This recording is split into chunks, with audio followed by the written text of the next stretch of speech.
আচ্ছা, এই ফ্রিল্যান্সারদের ঝরে পড়া কমন একটা ব্যাপার, যেটা আমি যদি বলি আমার স্ট্রেট অনুযায়ী, আমরা যদি মার্কেটে 100 জনকে আসলে পুশ করি, তার মধ্যে 40-45 জনের মতো আসলে মোটামুটি একটা স্টেবল পর্যায়ে চলে যায়। তারপর দেখা যায় 1-1.5 বছর পর অনেক মেসেজ পাই যে ভাই গ্রো করতেছে না, হয়তো কিছু খারাপ রেটিং রিভিউ খাইছে বা আহ, ওইভাবে আসলে ক্লায়েন্ট স্যাটিসফ্যাকশনটা নিতে পারে না। এই যে ঝরে পড়ার কারণে, এক হইতেছে অনবোর্ড করার সময় ঝরে যাচ্ছে, কাজ পেতে সময় লাগতেছে। নাম্বার টু হইতেছে যে আহ, মাঝখানে একটা পর্যায়ে যে স্ট্রাগল পিরিয়ডটা থাকে, ওই টাইমে তার একটা অল্টারনেটিভ থিঙ্কিং থাকে যে না, এটা হচ্ছে না, এবার আমি জব ট্রাই করি বা বিজনেস ট্রাই করি।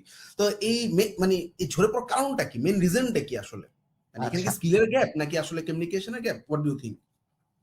এখানে ভাই আসলে স্কিলের গ্যাপ না, স্কিলের গ্যাপটা না কেন, কারণ ও যিনি, যারা একটা স্কিল ডেভেলপ করেই কিন্তু মার্কেট প্লেসে আসে, আসার পর রাইট। ট্রাই করে, ট্রাই করার পর ফেল হলে দেন ঝরে পড়ে, ব্যাপারটা কিন্তু এরকমই। তো স্কিল তার আছে, বাট তার যেটা নাই আমার কাছে মনে হয়, আমার এক্সপেরিয়েন্স যেটা বলে সেটা হচ্ছে ভাইয়া কনসিস্টেন্সি, যেটা এইটা নাই। কারণ কি, ওরা ট্রাই করে 1 মাস 2 মাস 3 মাস, দেন মনে হচ্ছে যে না ভাইয়া, বিশ্বাস করেন, আপওয়ার্কে আমি প্রোফাইল খোলার পর আমার 1 বছর লাগছে প্রথম কাজ পেতে আপওয়ার্কে।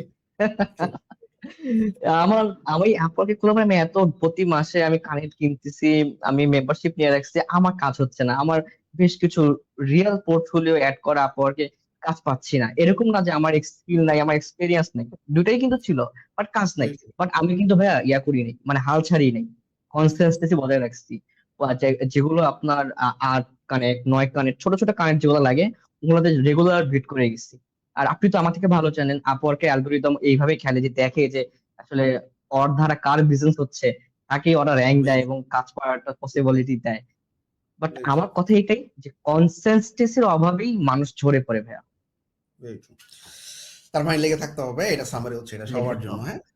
আচ্ছা, নিজুম ভাইয়া কমেন্ট করছে বিগ ফ্যান স্যার নিলয়ের। আচ্ছা। আচ্ছা, অপূর্ব রেজা, প্রাণপ্রিয় বড় ভাই। আচ্ছা, প্রাণপ্রিয় বড় নিলয় ভাই, আচ্ছা, থ্যাংক ইউ। তারপর হচ্ছে মিরাজ ইব্রাহিম নিলয়। ও, ইব্রাহিম তো অনেক পপুলার সবার মাঝখানে।